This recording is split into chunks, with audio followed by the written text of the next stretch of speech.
Hi, boys and girls. This is Ms. Kathy. I'm so happy you've joined me today for another story just for you. Zawadi's Gift by Virginia L. Kroll. Suzanne gazed out over the East African plain, its image made wavy by the shimmering heat and by her own tears. To her this was home, and now she had to leave it. She was too young to remember much about when her parents had come to Africa as missionaries. She had grown up amid rich native culture and lands teeming with exotic animal life. She would miss it all so much. Worst of all, she'd have to leave her friends behind. Saying goodbye to Zawadi would be the hardest. "It's the argument with Zawadi, isn't it?" Her mother's voice startled her. "Oh, Mom, I didn't know you were up." "It's too hot to sleep," Mom answered, fanning herself. "What should I do?" Suzanne asked. "I can't leave without making up with Zawadi first." "I agree, but I can't tell you how to go about it." "But I'm right, Mom, even though I feel like I've failed. I really wanted Zawadi to have the gift of faith, and now, just when I thought I'd convinced her about being a Christian, her family's farm burns and she's blaming God for it." "Being right may not be the point, Suzanne. She's bitter, and that's understandable. She may need some time to heal. Then perhaps she'll come around." "You're right that faith is a gift," Mom added, "but maybe Zawadi isn't ready to accept it yet." "But don't you see? There isn't any time. We're leaving in 2 days." Suzanne was annoyed with her mother and with the situation. "I've yelled and pleaded and argued until I'm blue in the face. And now when I even mention God, Zawadi walks away. That's what happened yesterday. That's why we're fighting." "Maybe your approach is wrong," Mom said. "Great. I need answers, Mom, not criticism." "I know that it may seem as though I'm criticizing you, but I'm really just trying to make a helpful suggestion. The last line of 1 Corinthians 4:21 asks, 'Should I come with a rod to punish you, or should I come with love and a gentle spirit?' Think it over, Suzanne. In the meantime, Rashidi is bringing the truck around in an hour so we can go on a final tour." "Can we see the giraffes, Mom?"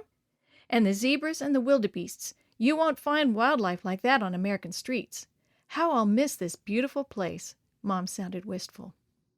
"So will I, Mom. So will I," Suzanne agreed. "There aren't any two alike," Suzanne pointed out later as they watched a herd of giraffes from afar. "Just like people," Dad answered. "I think God was feeling extra creative when he made Africa." "The giraffes will always be my favorites," Suzanne insisted. "Look at how gentle they are." "They're my favorites too," Rashidi echoed, "but I wouldn't want to be a giraffe when it's time to drink.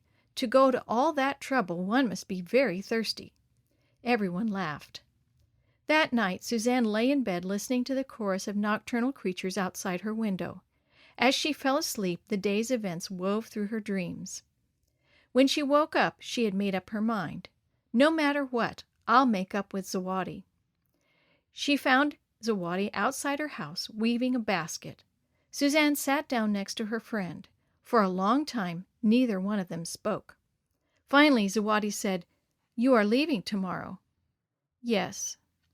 "I feel sad." "So do I," Suzanne agreed. "I am sorry we argued." "I am too, Zawadi, but I believe I'm right."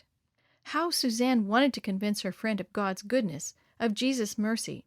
She felt frustrated. She had failed Zawadi. Then she remembered the passage from 1 Corinthians. She gently took Zawadi's hand. "I shall miss you, Zawadi. I will pray for you." "And I hope that your God will protect you, Suzanne," Zawadi responded. "He's your God, too, even if you don't realize it yet." There were tears in Zawadi's eyes. If that were true, he wouldn't let my family struggle so. Suzanne prayed silently. She desperately needed an answer. Suddenly, an image of the gentle giraffes flashed into her mind. "God didn't cause the fire, Zawadi. Dry weather did," she began. "Struggling is part of life. Faith can help you through it. It's like the giraffes. It's quite difficult for them to drink. They have to put their legs in an uncomfortable position and strain hard to reach the watering hole.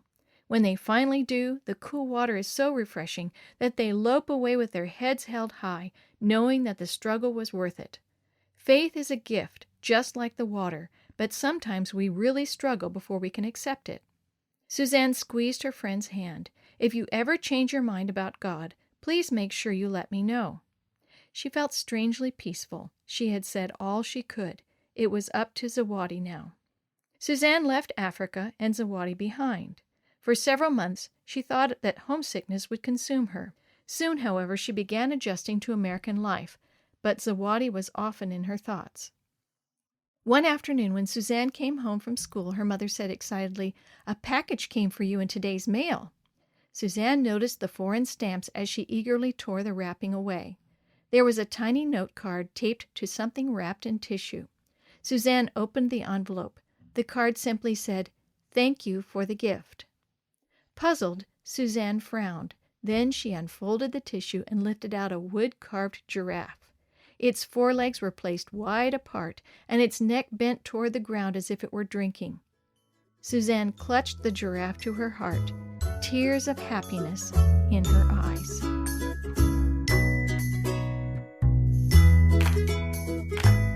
The story you have heard today is from Guide's Greatest Stories, written by various authors and compiled by Randy Fischel, and used with permission from the Pacific Press Publishing Association.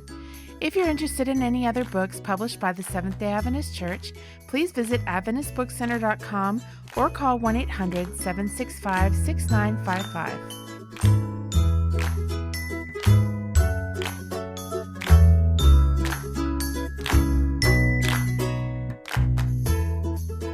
This podcast is a production of the Carolina Conference of the Seventh-day Adventist Church.